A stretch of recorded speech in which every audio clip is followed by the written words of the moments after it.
तुलसी माता की कथा। ओम नमो नारायणाय। राधे राधे मित्रों, एकादशी का व्रत करने के दूसरे दिन यानी कि एकादशी व्रत के पारण के दिन हमें एक बार अवश्य सुननी चाहिए तुलसी माता की कथा। तुलसी माता की कथा सुनने मात्र से सभी मनोकामनाएं पूर्ण होती, साथ ही घर से दुख दरिद्रता दूर होती है।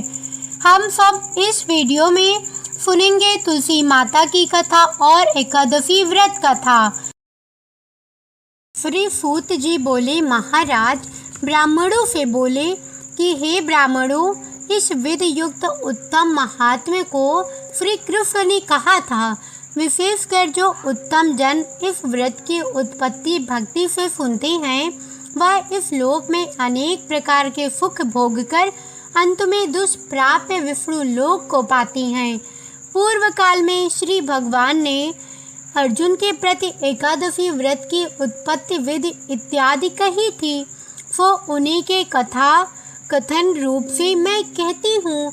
अर्जुन ने पूछा कि हे जनार्दन, जो रात्रि में उपवास करती हैं तथा एक ही समय में भोजन करती हैं, उन्हें क्या पुण्य मिलता है और उस उपवास की विधि क्या है, सो आप कृपा करके कहिए। यह सुनकर श्री कृष्ण भगवान ने कहा कि सबसे प्रथम स्नान करना चाहिए तथा व्रती पुरुष, पतित चोर, पाखंडी, देवता, वेद और ब्राह्मणों की निंदा करने वाले दुराचारी, पर द्रव्य चुराने वाला, इन सबसे बात न करें। यदि किसी तरह इनको देख ले तो इस पाप को दूर करने के लिए सूर्य को देखें, स्नान के बाद नैवेद्य आदि अर्पण कर भगवान विष्णु की पूजा करें, दीपदान करें। यह सब कर्म भक्ति भाव युक्त होकर करें। उस दिन निद्रा और मैथुन न करें तथा रात्रि नृत्य गायन आदि सद्वार्ता से बिताएं। भक्ति युक्त होकर ब्राह्मणों को दक्षिणा देवें और प्रणाम कर उनसे अपनी त्रुटि की क्षमा याचना करें। शुक्ल पक्ष और कृष्ण पक्ष की एकादशी दोनों समान हैं। इन दोनों एकादशी में भेद बुद्धि उचित नहीं है। व्यतिपात योग में संक्रांति के समय में चंद्र या सूर्य ग्रहण में कुरुक्षेत्र में स्नान से जो फल प्राप्त होता है, वह सब एकादशी के व्रत करने से मनुष्य को प्राप्त होता है। अश्वमेध यज्ञ करने से जो फल प्राप्त होता है, उसे 100 गुना अधिक पुण्य एकादशी के व्रत करने से होता है। जिस मनुष्य के घर में एक सहस्त्र तपस्वी 60,000 वर्ष भोजन करे, उसे जो पुण्य प्राप्त होता है, सो एकादशी व्रत से भी होता है। वेद वेदांग पूर्ण ब्राह्मण को 1000 गौदान करने से जो पुण्य होता है, उससे 10 गुना अधिक पुण्य एकादशी के उपवास से होता है। 10 उत्तम ब्राह्मणों को भोजन कराने से जो पुण्य होता है, उससे 10 गुना आदि पुण्य एकादशी के उपवास से होता है। और इससे भी 1000 गुना अधिक कन्या और भूमि दान करने से पुण्य होता है। इससे 10 गुना अधिक विद्या दान से पुण्य होता है। विद्या दान से 10 गुना अधिक पुण्य भूखे को अन्न देने से होता है। अन्नदान के बराबर और तुलसी पुण्य नहीं है। इससे स्वर्गीय पितर तृप्त होते हैं। इससे पुण्य का प्रभाव देवताओं को भी जानना दुर्लभ है। इसलिए अवश्य ही एकादशी व्रत करना चाहिए। एकादशी के दिन नफा नहीं करना चाहिए और अन्न नहीं खाना चाहिए। अर्जुन ने पूछा, हे देव, आप इस तीर्थ को सब तीर्थों से श्रेष्ठ तथा पवित्र कहते हैं, इसका क्या कारण है? भगवान ने कहा कि पहले सतयुग में मुर नामक एक महाभयंकर दैत्य था, जिसके भय से सभी देवता भयभीत थे। उसने इंद्र आदि देवताओं को जीतकर उन्हें उनके स्थान से भ्रष्ट कर दिया था। तब इंद्र आदि देवताओं ने महादेव जी से कहा कि हे देवों के देव, हम लोग इस समय मुर दैत्य के अत्याचार से पीड़ित होकर मृत्यु लोक में अपना काल बिता रहे हैं और देवताओं की दशा तो कहीं नहीं जाती। सो कृपा करके इस दुख को छूटने का उपाय बतलाइए। तब महादेव जी ने कहा कि हे देवों के राजा इंद्र, आप भगवान विष्णु के पास जाइए। महादेव जी के वचन को सुनकर देवराज इंद्र देवताओं को साथ लेकर क्षीर सागर में जहाँ जगतपति जनार्दन सोए थे वहाँ गए। भगवान को सोए हुए देखकर इंद्र ने हाथ जोड़कर उनकी स्तुति की कि हे देवताओं के देव, आपको नमस्कार है। दैत्यों के नाशक मधुसूदन, हे पुंडरीकाक्ष, आप हम लोगों की रक्षा करें। हे जगन्नाथ, दैत्यों से डरकर सब देवता मेरे साथ आपकी शरण में आए हैं। आप हमारे लोगों की रक्षा करें। आप इस जगत के पिता हैं। आप ही इस जगत के स्थिति करता हैं, उत्पत्ति करता और संहार करता हैं। आप देवताओं के सहायक हैं तथा उन्हें सुख देने वाले हैं। आप पृथ्वी हैं, आकाश हैं और संसार के प्राणियों के उपकारण हैं। आप ही संपूर्ण त्रैलोक की रक्षा करने वाले हैं। आप ही सूर्य, चंद्रमा, अग्नि, हव्य, मंत्र, यजमान, यज्ञ और समस्त कर्म फल भोक्ता ईश्वर भी हैं। इस संपूर्ण जगत में ऐसा कोई नहीं है जहाँ आप ना हो। हे देवों के देव, आप हम लोगों की रक्षा करें। इस समय दानवों ने दैत्यों को जीत लिया और उन्हें स्वर्ग से निकाल दिया। अब देवता लोग अपने स्थान को छोड़कर भूमि में मारे मारे फिरते हैं। आप ही उनके सब रक्षक हैं। इस प्रकार इंद्र ने वचनों को सुनकर भगवान विष्णु बोले कि वह कौन दैत्य है जिसने देवों को जीता है? वह कहाँ रहता है? उसका नाम क्या है और उसका बल क्या है? यह सब कुछ विस्तार पूर्वक कहिए। यह सुनकर इंद्र देव कहने लगे कि हे देव, पहले एक बड़ा भारी नाड़ी जंग नामक दैत्य था जिसकी उत्पत्ति ब्रह्म वंश में हुई थी और वह अपने बल से गर्वित होकर देवों को सर्वदा पीड़ित करता था। उसी का पुत्र मरु नामक दैत्य है जिसकी राजधानी का नाम चंद्रावती है। वह नगरी अति सुंदर है। वह दैत्य अपने प्रखर वीर से संपूर्ण विश्व को जीतकर और देवताओं को देवलोक से निकालकर इंद्र, अग्नि, यम, करुणा और चंद्रमा आदि लोकपाल स्वयं बन बैठा है। स्वयं सूर्य बनकर जगत को तपा रहा है। स्वयं प्रजन्य मेघ बन गया है। इसलिए आप उस दुर्दमनीय दानव को मारकर देवताओं को विजयी बनाए। तब श्री भगवान इंद्र से उसका अत्याचार सुनकर अत्यंत क्रुद्ध हुए तथा इंद्र को संबोधन करके बोले कि हे देवेंद्र, अब मैं आप लोगों को शत्रु भय से शीघ्र ही निर्मूल करूंगा। और हे बलशाली देवों, आप लोग सब मिल चंद्रावतीपुरी को जाओ। यह कह श्री भगवान भी देवताओं के पीछे ही पीछे चंद्रावती को गए।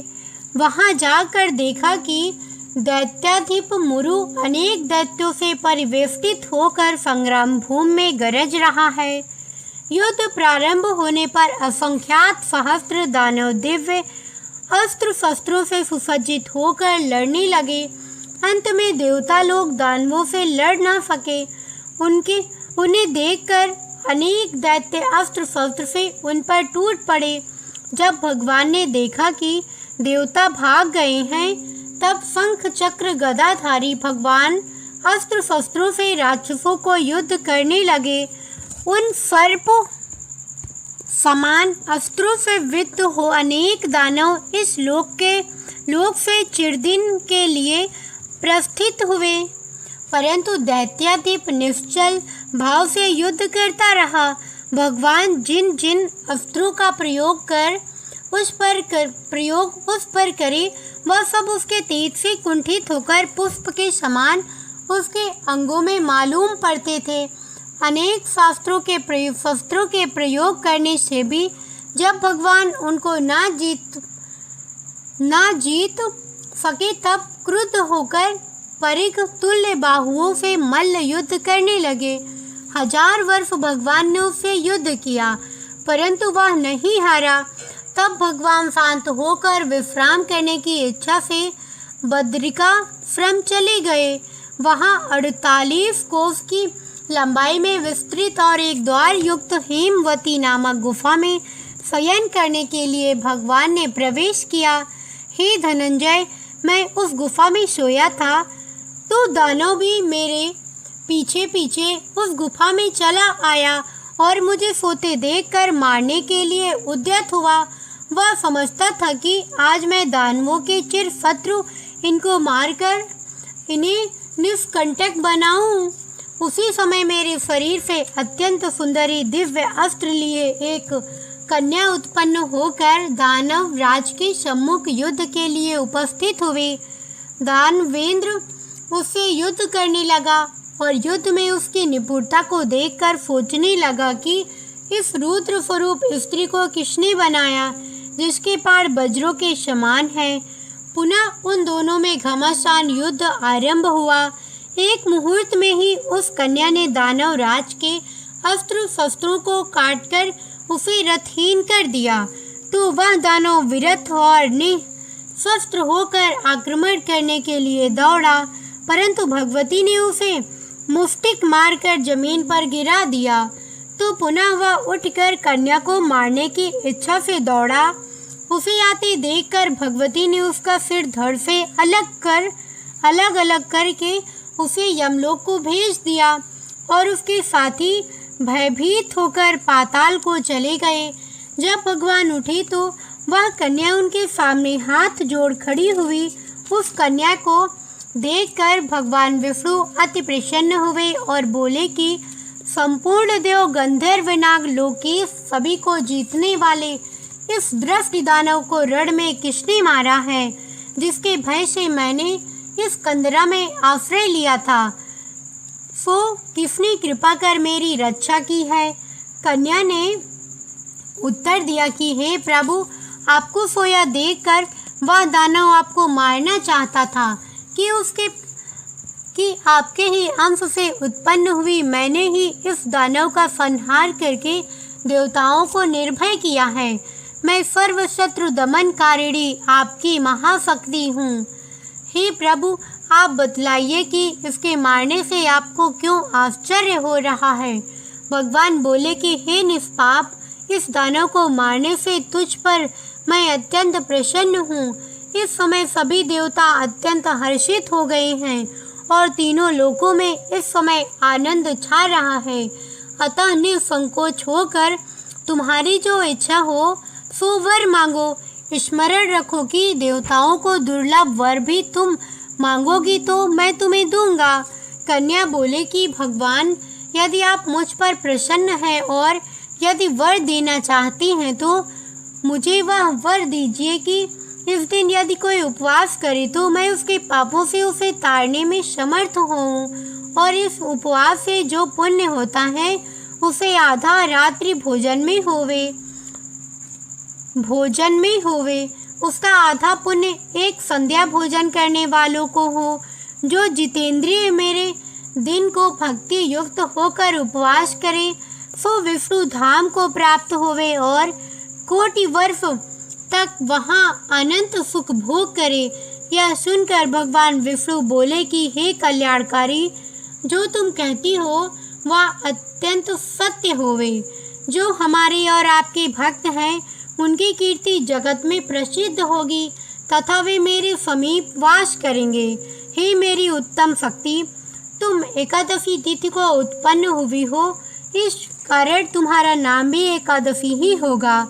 एकादशी उपवास करने वाले के संपूर्ण पापों को दूर कर मैं उन्हें उत्तम गति दूंगा। विशेषकर तृतीय, अष्टमी, चतुर्दशी, एकादशी ये तिथियां मुझे अत्यंत प्रिय हैं।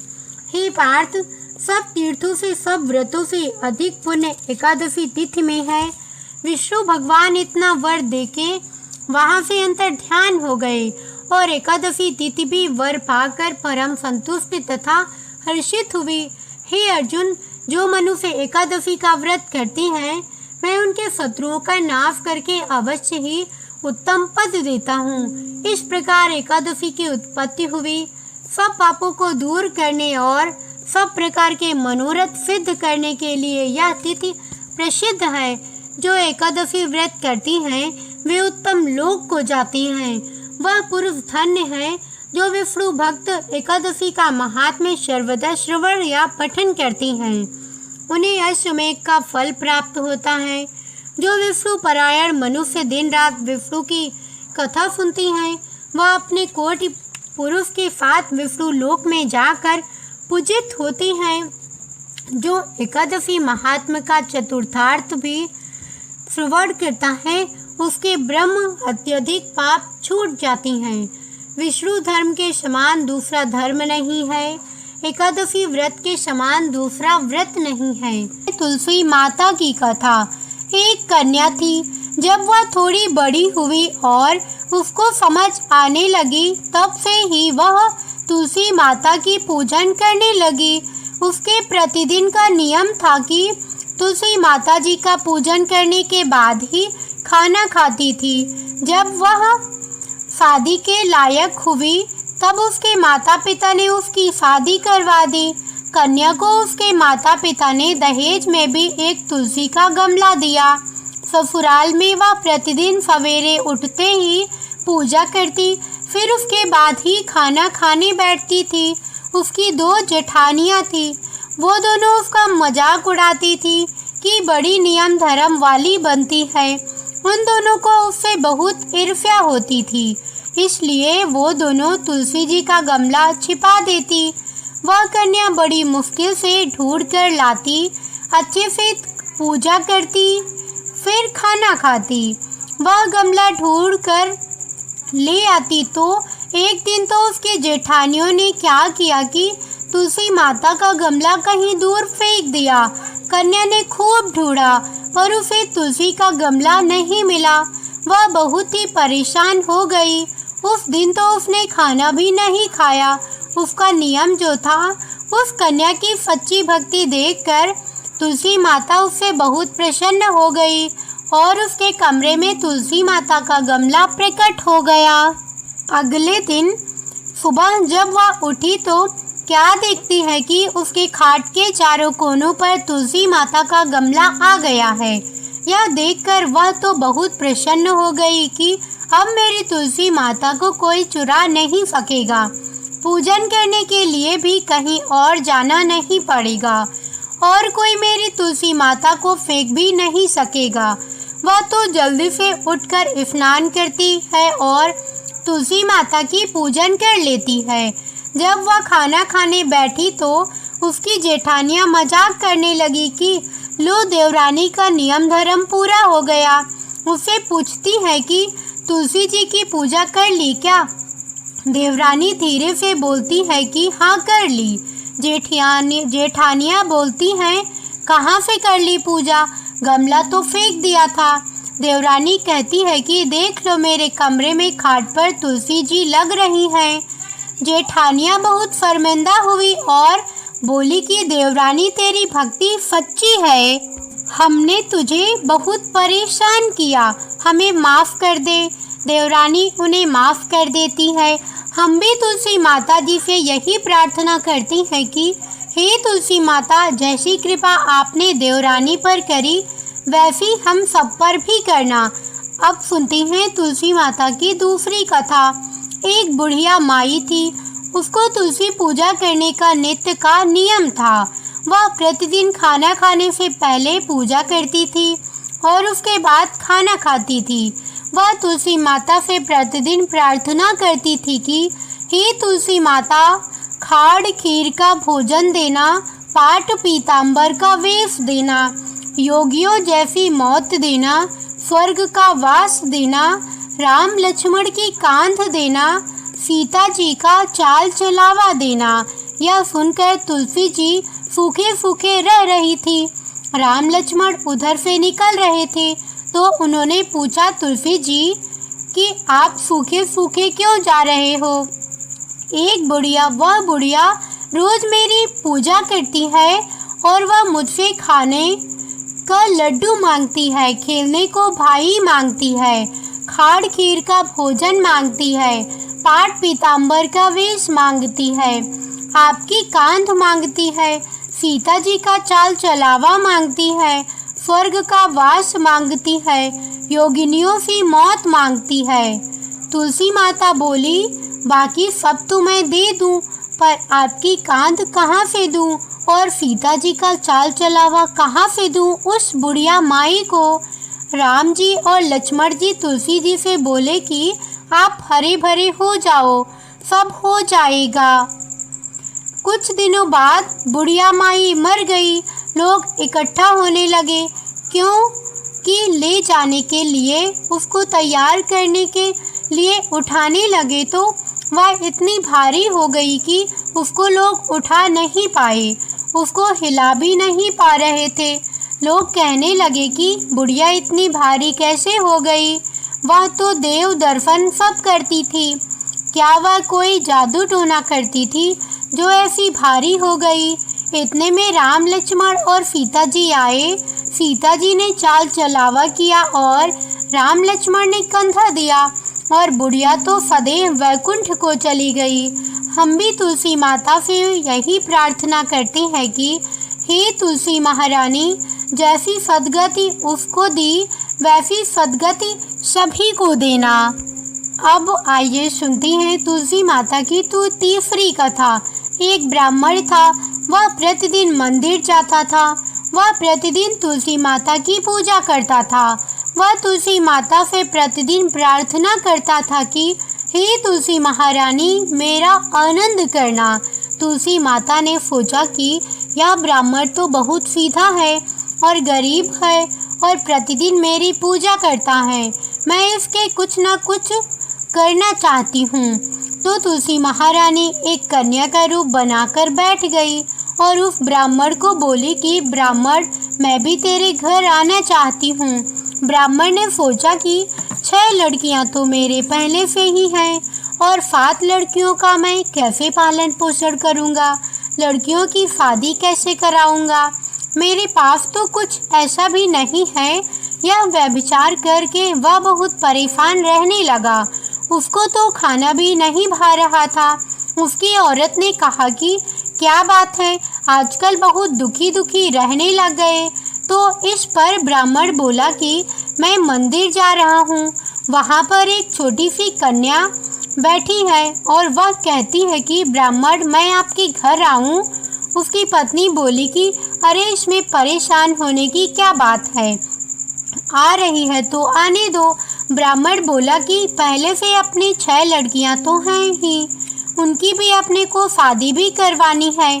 तो इस पर ब्राह्मणी बोली कि अरे, ये तो कोई बात नहीं है, अपनी 6 लड़कियों की शादी करवाएंगे, वैसे 7वीं की भी करवा देंगे, अपने 7 लड़कियों की शादी साथ में करवा देंगे। अगले दिन जब वह ब्राह्मण मंदिर गया तो उसकी उस छोटी कन्या ने पूछा, ब्राह्मण, मैं आपके घर आऊं? तो ब्राह्मण बोला कि हाँ चल बेटा चल। उनको वह घर पर लेकर आ गया। तुलसी माता कन्या के रूप में ब्राह्मण के घर आने से ब्राह्मण के घर में बहुत आनंद हो गया, घर में लक्ष्मी की बारिश हो गई। जब ब्राह्मण 7 कन्याओं की शादी के लिए वर ढूंढने जाने लगे तो उस छोटी कन्या ने कहा कि मेरे तो शालिग्राम जी के मंदिर में जाकर शालिग्राम जी को बोलना कि बारात लेकर आए और मेरी 6 बहनों के मेरी तुम्हारी इच्छा से वर ढूंढ लेना। तुम तुलसी महारानी की मेहरबानी से उसके तो सब जेवर, कपड़ा, खाना सब तैयार हो गया और अच्छी धूमधाम से उनकी शादी हो गई और उस ब्राह्मण की तुलसी माता टूटमान हुई। हम भी तुलसी माता जी से यही प्रार्थना करते हैं कि तुलसी माता जैसे ब्राह्मण के घर पर लक्ष्मी के साथ टूटमान हुई, वैसे ही हम सब पर करना और कथा सुनने वाले सुनाने वाले दोनों पर करना, और जैसा आनंद ब्राह्मण करने करा वैसा हम सबके लिए करना। यह थी संपूर्ण तुलसी माता की कथा। अब आइए सुनते हैं तुलसी माता की आरती। जय जय तुलसी माता, सब जग की सुखदाता वरदाता। जय जय तुलसी माता, सब योगों के ऊपर, सब रोगों के ऊपर, रुज से रक्षा करके भवित्राता। जय जय तुलसी माता, बटुपुत्री ही श्यामा, फुरबल्ली ही ग्राम्या, विष्णु प्रिय जो तुमको सेवे, सो नर तर जाता।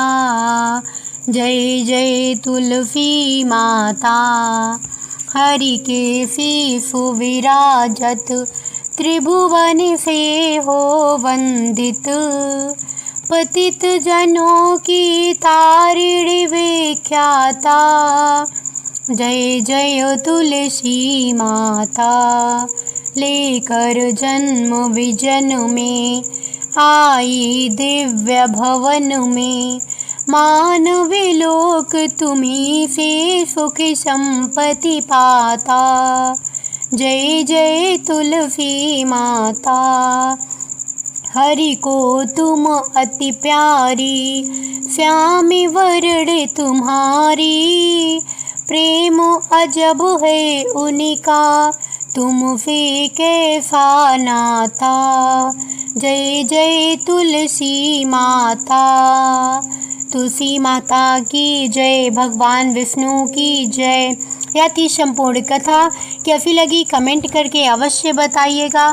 साथ ही वीडियो को लाइक, चैनल को सब्सक्राइब कर लीजिएगा और हाँ, बेल आइकन को ज़रूर प्रेस कर लीजिएगा। ऐसी ही रोचक और धार्मिक कथाओं के लिए हमारे साथ बने रहिए। मिलते हैं एक ऐसी ही नई कथा के साथ। तब तक के लिए जय बजरंगबली, राम राम।